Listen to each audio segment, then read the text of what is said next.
So Lucy Part 2. So as I was saying before, Lucy in the first part of her arc in the story, she's a bit of a... I mean, you could look at it two ways. Back then, women courted, then they chose somebody and they married him, which is what she does. But you can, you can imply some things because the fact that she's got, she's got 3 boyfriends. But she finally settles on one, Arthur Homewood, Lord Homewood. He does become a lord halfway through the book, by the way. In the book, like halfway through, his dad dies. But then she's got Stuart, the psychiatrist. He's the intellectual one. And you have Quincy Morris, the Texan. I could do a whole video on him. It's interesting how much credit the Americans get in this British tale written overseas by Abraham Stoker, a British. But one of the heroes of the story is an American. I find that interesting. I find that super interesting. I could do a whole video on that. Anyways, my point.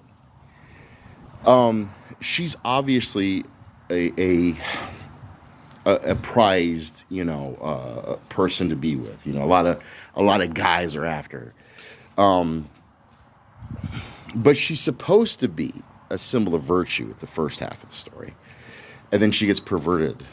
But to watch her as she goes, like, she's a bit sensual, her character, but she's also got a goodness to her and she fights. Like, as she succumbs to the vampirism, you can see her fighting. When in her waking hours she's fighting.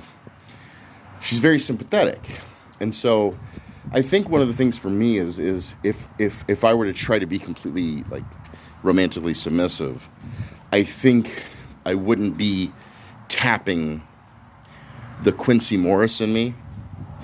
I wouldn't be tapping the Lord Homewood in me, because I'm fixated on the devotion. You see, at the end of the day, I realize that I'm kind of a 18th century romantic. I like the idea of, like, pursuing a woman and writing poetry for her and showing her how willing I am to devote myself, to pour out my life's blood just to crawl at her feet.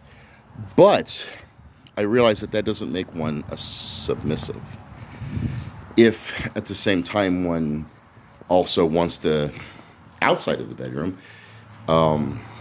has a bit of a hero's demeanor to them, and sometimes I do take the lead in social situations, not romantic necessarily, but just social situations. I have a tendency to take the lead. So it's true, But think about Lucy.